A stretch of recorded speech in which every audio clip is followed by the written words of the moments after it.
क्या इजराइल फिलिस्तीनी संघर्ष का कोई समाधान नहीं है?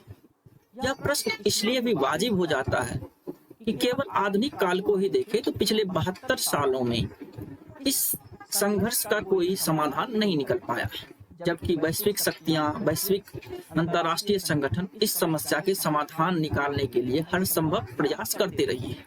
इसीलिए हम आज इजराइल फिलिस्तीनी संघर्ष पर चर्चा करेंगे और चर्चा के केंद्रीय बिंदु होगा कि क्या इजराइल फिलिस्तीनी संघर्ष का समाधान संभव नहीं है, और नहीं है तो इसके पीछे कौन से कारण हैं। इन कारणों पर हम आज बिंदुवार चर्चा करेंगे।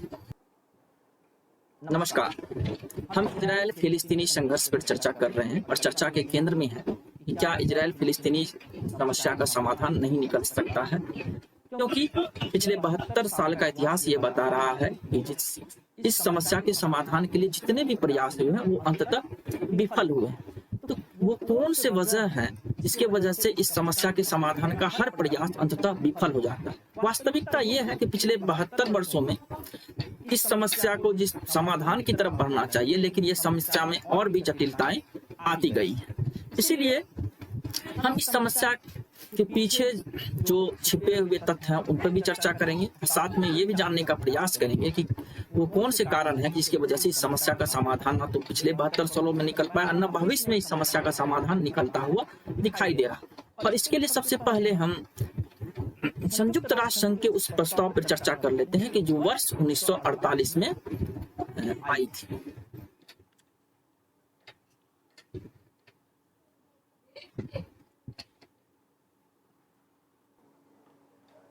वर्ष 1947 में संयुक्त राष्ट्र ने इजराइल फिलिस्तीनी के सामने एक प्रस्ताव रखा था, और जिस प्रस्ताव के अनुसार कहा जाता है कि पूरे इजराइल या फिलिस्तीनी क्षेत्र का 44% हिस्सा फिलिस्तीन को देने का फैसला किया और इजराइल को 46% हिस्सा।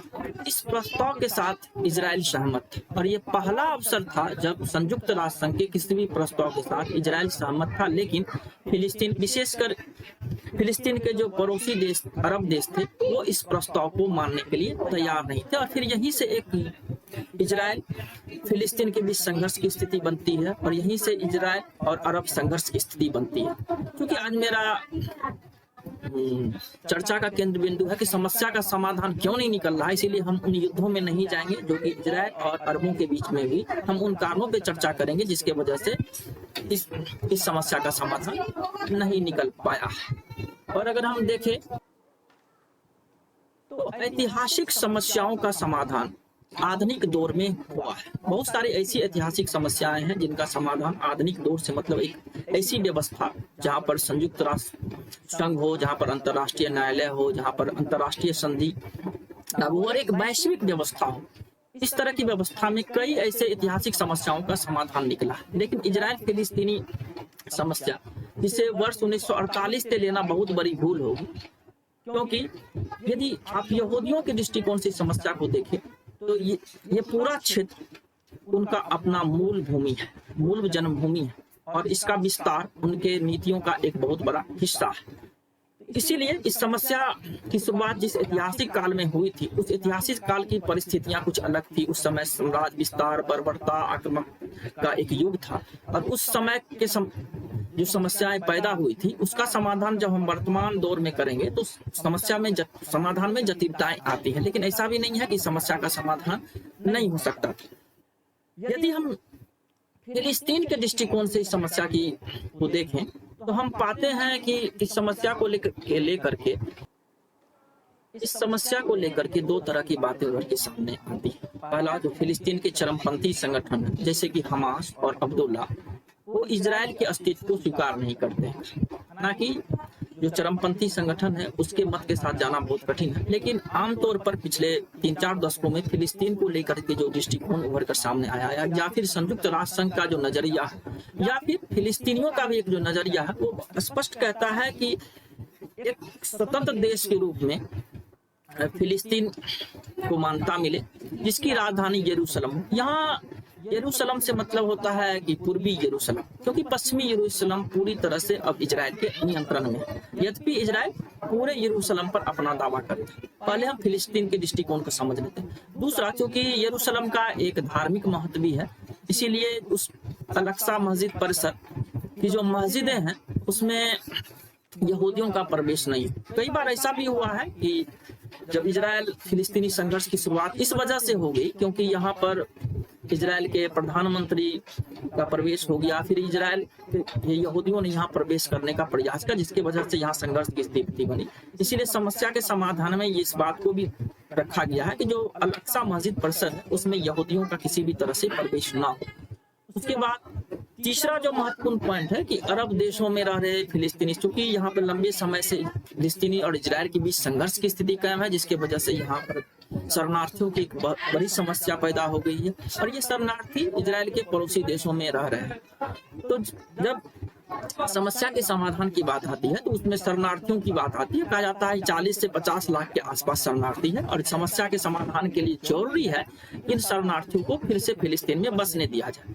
यदि हम इजराइल की दृष्टिकोण को देख लेते हैं, फिर हम आते हैं कि फिलिस्तीन के दृष्टिकोण को देख लेते हैं। अब आते हैं हम इजराइल के दृष्टिकोण को देखते हैं कि इजराइल का दृष्टिकोण इस बात को लेकर के क्या कहता है।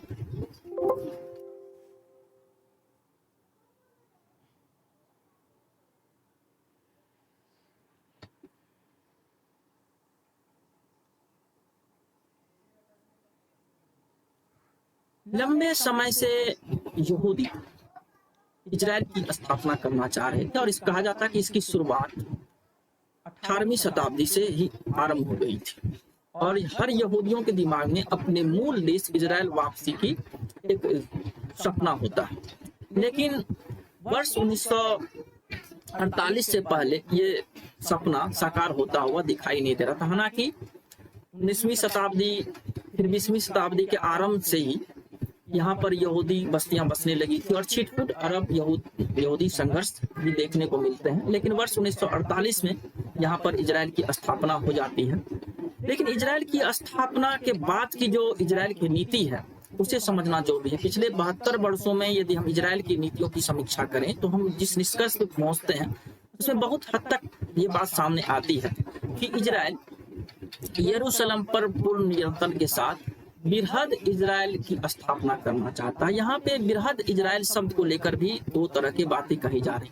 पहला कहा जा रहा है कि एक ऐसा इजराइल जिसमें कि पश्चिमी तट और इसके बाद गाजा पट्टी शामिल हो। लेकिन दूसरा विचार ये भी है कि जो यहूदियों का पहला साम्राज्य था डेविड का साम्राज्य, उस साम्राज्य को ध्यान में रखकर ही यहूदी ग्रेटर इजराइल की बात करते हैं। यदि हम ग्रेटर इजराइल के नक्शे को देखें, ग्रेटर इजराइल का नक्शा ये बता रहा है कि डेविड और सुलेमान का जो साम्राज्य थे उसी साम्राज्य को आज यहूदी ग्रेटर इजराइल के तौर पर बता रहे हैं और इसमें मिस्र का बहुत सारा क्षेत्र, सीरिया का बहुत सारा क्षेत्र, जॉर्डन का बहुत सारा क्षेत्र आ जाता है।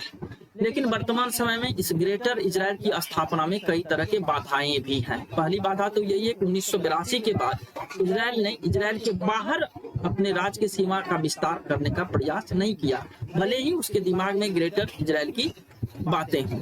हम फिर से आते हैं इजराइल का दृष्टिकोण इस संबंध में क्या है और उसकी योजनाएं क्या है। यदि हम देखते हैं कि यरूशलेम पर पूर्ण नियंत्रण और उन्होंने यरूशलेम को अपना राजधानी भी घोषित कर दिया और इस वर्तमान में संयुक्त अमेरिका ने यरूशलेम को राजधानी के रूप में मान्यता दी है और इस पर हम आगे भी चर्चा करेंगे। लेकिन अब उसके दूसरे नीति पे आते हैं कि वो कह रहा है कि जो पश्चिमी तट से अरबों को विस्थापित किया जाए। पश्चिमी तट में अभी संघर्ष की स्थिति कायम है। वास्तव में इस बार इजराइल और फिलिस्तीन के बीच संघर्ष की स्थिति इसीलिए पैदा हुई है कि इजराइल पश्चिमी तट से फिलिस्तीनियों को विस्थापित कर रहा है और वहां पर यहूदियों की बस्तियों का निर्माण किया जा रहा है और जिस वजह से इस बार संघर्ष की स्थिति पैदा हुई। इसका मतलब है कि इजराइल फिलिस्तीनियों को अपने क्षेत्र से, इजराइल के क्षेत्र से बाहर निकालता चला जाएगा और वहां पर यहूदियों की बस्तियों का निर्माण करता चला जाएगा। केवल एक क्षेत्र इसका भी अपवाद स्वरूप क्षेत्र है जो गाजा पट्टी, जहां से इजराइल ने यहूदियों की बस्तियों को या यहूदियों के प्रवास को वहां पर रोक दिया। जो पहले से वहां यहूदी बसे हुए थे उन्हें फिर वापस बसा लिया और फिर उसे इजराइल के प्रभाव वाले क्षेत्र में बसाए गए। अब तीसरा जो क्षेत्र मुद्दा है वो सबसे महत्वपूर्ण मुद्दा है। कहा जाता है कि यहूदियों की नजर से देखिए तो अल अक्सा मस्जिद परिसर में मंदिर के निर्माण के बिना, यहूदियों की एक मानता है कि अल अक्सा मस्जिद जो बनाई गई है वो किंग डेविड के द्वारा बनाए गए मंदिर के ऊपर बनाई गई है, अर्थात जो यहूदियों का दूसरा पवित्र मंदिर था उसे तोड़कर अल अक्सा मस्जिद की निर्माण की गई है। और जब तक अल अक्सा मस्जिद परिसर में यहूदियों के मंदिर का निर्माण नहीं हो जाता है तब तक इजराइल की स्थापना का जो सपना है वो अधूरा है। और यदि इजराइल के साहित्य को देखे या फिर वहां छपने वाले पेपर में अल अक्सा मस्जिद को लेकर देखे तो वो स्पष्ट कहते हैं कि ये हमारे मंदिर को तोड़ के बनाया गया मस्जिद है, और जब तक इस परिसर में हम अपने मंदिर का निर्माण नहीं करते हैं तब तक इजराइल फिलिस्तीनी समस्या का समाधान नहीं हो सकता। साथ ही वो भी कहते हैं कि तब तक इजराइल की भी स्थापना को ही अधूरा माना जाए। पर ये एक ऐसा विषय है जिस पर कि काफी अरब और इजराइल के बीच संघर्ष की स्थिति भी बनी रहती है। अब आगे हम बढ़ते हैं, हम इस बात पे चर्चा करेंगे कि 1948 के बाद ऐसी कौन सी परिस्थिति बनी है जिसमें कि इजराइल अब संयुक्त राष्ट्र संघ के प्रस्ताव को मानने के लिए तैयार नहीं है, जबकि वर्ष 1948 में वे संयुक्त राष्ट्र संघ के प्रस्ताव को मानने के लिए तैयार थे। तो उन परिस्थितियों पर हम अब चर्चा करते हैं। यरूशलेम के मुद्दे पे कहा जाता है कि यदि यरूशलेम धार्मिक रूप से यहूदी और मुसलमानों के लिए इतना महत्वपूर्ण ना होता तो शायद इजराइल फिलिस्तीनी संघर्ष का समाधान हो जाता। और इसके पीछे की वजह यह भी है कि वो यरूशलेम इजराइल का एक ऐतिहासिक धार्मिक सांस्कृतिक स्थल रहा है और उनका दो पवित्र मंदिर यरूशलेम में ही स्थित है। वर्ष 1980 में इजराइल ने इसे अपनी राजधानी घोषित कर दिया। हालांकि विश्व के अधिकांश देश इस यरूशलेम को इजराइल की राजधानी नहीं मानते हैं, जिसमें कि एक संयुक्त राज्य अमेरिका है और कुछ लैटिन अमेरिका के देश हैं जैसे रुगवे और एक दो देश हैं ग्वाटेमाला, रुगवे, जो कि केवल यरूशलेम को इजराइल की राजधानी मानते हैं। अमेरिका ने यरूशलेम असेंबली एक्ट 1995 के अनुसार यरूशलेम को इजराइल की राजधानी होना चाहिए इस बात का प्रस्ताव पारित किया था, जिसे ट्रंप प्रशासन ने 2 साल पहले स्वीकृति प्रदान कर दी। मतलब एक वैश्विक शक्ति के रूप में अमेरिका इजराइल के इस बात को स्वीकृति प्रदान करता है कि यरूशलेम इजराइल की राजधानी होनी चाहिए। यदि यरूशलेम इजराइल की राजधानी होनी चाहिए तो इसके आधार पर इस बात का भी आकलन किया जा सकता है कि अमेरिका और अमेरिका के जो मित्र देश हैं भले ही यरूशलेम को इजराइल की राजधानी न मानता हो, लेकिन वो इजराइल के इस उद्देश्य, इस नीति के साथ और इसके पीछे की वजह है। जब हम फिलिस्तीन और इजराइल संघर्ष की बात करते हैं तो हमें ये समझना होगा ये केवल फिलिस्तीनी और इजराइल के संघर्ष की बात नहीं है। जैसे हम कहते हैं कि जब हम भारत और चीन के संबंधों की बात करते हैं तो केवल इस संबंध को दो पक्षीय आधार पर नहीं लिया जाना चाहिए। क्यों? क्योंकि इसके और भी पक्ष हैं। ठीक उसी तरह से मध्य एशिया में इजराइल की स्थापना और इजराइल की नीतियों को केवल इजराइल फिलिस्तीनी संघर्ष के संदर्भ में नहीं लेना चाहिए, बल्कि ये इजराइल मध्य एशिया में अमेरिका का प्रतिनिधित्व करता है, यूरोपीय देशों का प्रतिनिधित्व करता है। और यही वजह है कि जब भी इजराइल अपने तरफ से विस्तार की नीति अपनाती है तो उस पर यूरोपीय देश भले ही आलोचना कर ले, अमेरिका की तरफ से कुछ आलोचना के सर मिल जाते हैं, लेकिन वास्तव में वो इजराइल की नीतियों के साथ नजर आते हैं। उसके बाद है कि ट्रंप प्रशासन ने इसको वर्ष 2017 में यरूशलेम इजराइल की राजधानी के रूप में मान्यता दे दिया। और फिलिस्तीनी के दृष्टिकोण से देखें तो फिलिस्तीनी यरूशलेम को अपनी राजनीतिक और धार्मिक राजधानी दोनों मानता है, क्योंकि यहाँ पे अल अक्सा मस्जिद इस्लाम के दृष्टिकोण से उसका तीसरा सबसे पवित्र स्थल है और वो इस स्थल को लेकर के इजराइल की नीति के साथ नहीं जा सकते। अब हम आते हैं कि फिलिस्तीन के दृष्टिकोण से इस समस्या को देखें तो इजराइल फिलिस्तीनी समस्या के समाधान में जो बाधक तत्वों से समझे, जैसे कि एक स्वतंत्र देश के तौर पर फिलिस्तीन को स्थापित करना। हो सकता है कि भविष्य में इजराइल 2 राष्ट्र सिद्धांत पर अपनी स्वीकृति प्रदान कर दे, लेकिन राजधानी के तौर पर वो यरूशलेम को कभी स्वीकार नहीं करेगा। कहने का अर्थ है कि समस्या के समाधान की पहली बाधा आती है यरूशलेम। यदि हम मान लेते हैं कि इजराइल अपने ग्रेटर इजराइल की अवधारणा को छोड़ते हुए 2 राष्ट्र के सिद्धांत को स्वीकार कर लेता है, लेकिन जो अभी तक इजराइल का दृष्टिकोण रहा है वो यरूशलेम को अपनी राजधानी घोषित कर चुका है और यरूशलेम के विभाजन के किसी भी प्रस्ताव को स्वीकार करने के लिए तैयार नहीं है, क्योंकि धार्मिक दृष्टिकोण से देखिए, यदि इजराइल के नजर से धार्मिक दृष्टिकोण को देखें, उसका सबसे पवित्र और एकमात्र पवित्र स्थल यरूशलेम है।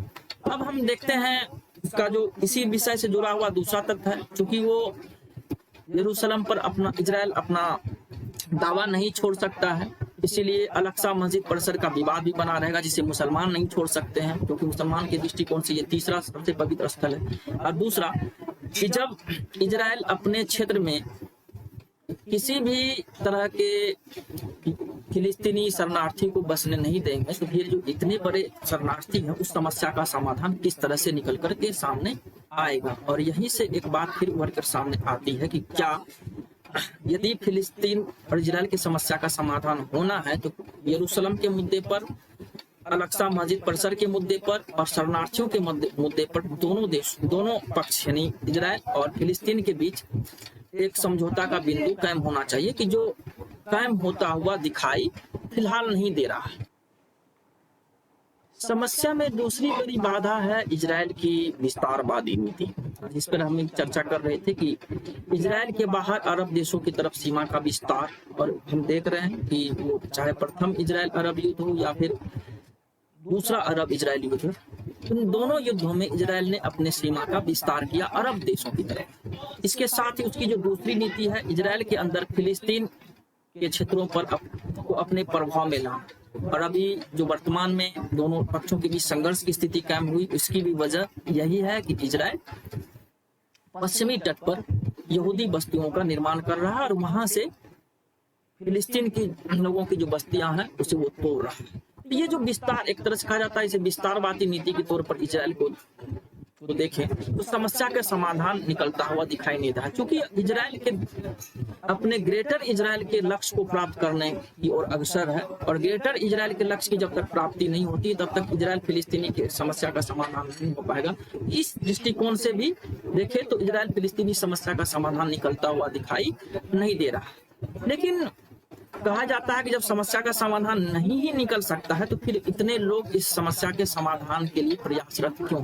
वर्तमान समय में तक देखें तब तक कुल 5 व्यक्ति ऐसे हैं जिसे इस समस्या के समाधान को लेकर के नोबेल शांति पुरस्कार मिला। वर्ष 1978 में इजराइल के प्रधानमंत्री नेमचेन तथा मिस्र के राष्ट्रपति अनवर सदात, जब कैंप डेविड घोषणा हुई तो उसके बाद इन दोनों व्यक्ति को नोबेल पुरस्कार दिया गया था। फिर वर्ष 1993 में इजरायली प्रधानमंत्री इसाक रबीन, विदेश मंत्री शिमोन पेरेज और फिलिस्तीनी यासर अराफात को नोबेल शांति पुरस्कार दिया गया। कहने का मतलब ये है कि वैश्विक शक्तियां ये चाहती हैं कि ये जो इजराइल फिलिस्तीन के बीच संघर्ष की स्थिति है उस पर एक समाधान के मुद्दे पर पहुंचा जाए, और इसीलिए वो प्रयासरत है। इन लोगों को नोबेल पुरस्कार मिलना भी इस बताता है कि इजराइल फिलिस्तीन की समस्या का समाधान हो सकता है।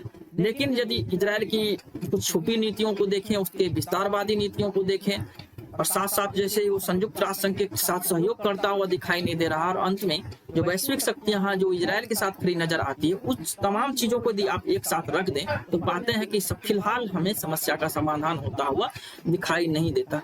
अंत में हम इजराइल के धार्मिक महत्व से इस समस्या को समझने का, यरूशलेम के धार्मिक महत्व से इस समस्या को समझते हैं। दरअसल यही वो परिसर है जो इजराइल फिलिस्तीनी संघर्ष के बीच एक बहुत समाधान में एक बहुत बड़ी बाधा बनी हुई। ये rock of dome of rock, Al-Aqsa मस्जिद और यह वाल। कहा जाता है कि यदि यहूदियों के दृष्टिकोण से देखें तो ये जो वाल है दरअसल ये यहूदियों का मंदिर था, जिसे तोड़कर अल-अक्सा मस्जिद का निर्माण किया गया। ये यहूदियों का कहना है, और साथ में वो ये भी कह रहे हैं कि जब तक इस मंदिर परिसर में, इस क्षेत्र में यहूदियों के लिए मंदिर का निर्माण नहीं हो जाता है तब तक इजराइल की स्थापना अधूरी है। और यहूदियों के अधूरे काम को पूरा करने के लिए ये आवश्यक हो जाएगा कि इस मंदिर परिसर के अंतर्गत एक यहूदियों के लिए मंदिर बनाया जाए। और वर्तमान में जो हालात हैं उसमें नहीं लगता कि इस मंदिर परिसर में इजराइल अपने तरफ से कुछ कार्रवाई कर सकता, लेकिन साथ साथ ये भी कहा जा रहा है कि इजराइल इस मंदिर परिसर के अंदर खुदाई कर रहा है और जिस तरह से वो अपने मंदिर निर्माण के लिए कटिबद्ध है, एक ना एक दिन इस क्षेत्र में अपने धार्मिक अधिकार को प्राप्त करने के लिए कोई बड़ा कदम भी उठा सकता है। और जब तक यहाँ पर मंदिर निर्माण नहीं हो जाती है तब तक इजराइल फिलिस्तीनी संघर्ष पर इजराइल किसी के साथ भी कोई भी वार्ता करने के लिए तैयार नहीं होगा। और यही मूल वजह है इजराइल फिलिस्तीनी संघर्ष में हम समाधान की तरफ बढ़ते तो हैं, वैश्विक शक्तियां समाधान की तरफ बढ़ती तो हैं, लेकिन उन्हें सफलता नहीं मिलती है और भविष्य में भी इसके समाधान नजर नहीं आ रहे हैं। यदि धार्मिक स्तर से यरूशलेम तीनों धर्मों के लिए, इस्लाम, यहूदी और क्रिश्चियन के लिए इतने पवित्र जगह नहीं होती तो फिर इस समस्या का समाधान निकल सकता था। कहा जाता है कि जितना ये धार्मिक रूप से पवित्र है उतना ही ये राजनीतिक रूप से ये विवादास्पद क्षेत्र बनकर सामने आया। और आज से ही नहीं बल्कि ईसा पूर्व 2000 से लेकर के अब तक यरूशलेम पर कहा जाता है, कोई आंकड़े बताते हैं कि 52 बार हमले हुए, कोई आंकड़े बताते हैं कि 54 बार हमले हुए। कहा जाता है कि पूरी यरूशलेम को 2 बार पूरी तरह से पूर्णतः विनाश कर दिया गया। और इसके पीछे राजनीतिक वजह भी हो सकते हैं और इसके पीछे धार्मिक वजह भी हो सकते हैं, क्योंकि यदि दिल्ली को देखें तो वो खुद 7 बार गुजरी है, फिर से पुनर्स्थापित हुई है, जबकि दिल्ली किसी भी धर्म के लिए इतना महत्वपूर्ण नहीं है। तो दोनों वजहों से, एक राजनीतिक महत्व और दूसरा धार्मिक महत्व की वजह से ये क्षेत्र इजराइल फिलिस्तीनी समस्या में एक बहुत बड़ी बाधा बनी हुई है। फिलहाल यरूशलेम को इजराइल ने अपनी राजधानी घोषित कर दिया है, जबकि फिलिस्तीन इस पर अपनी दावेदारी है। और जब तक दोनों पक्ष इस पर अपनी दावेदारी पर कायम रहेंगे तब तक समस्या का समाधान भी निकलना संभव दिखाई नहीं देता है। नमस्कार, धन्यवाद।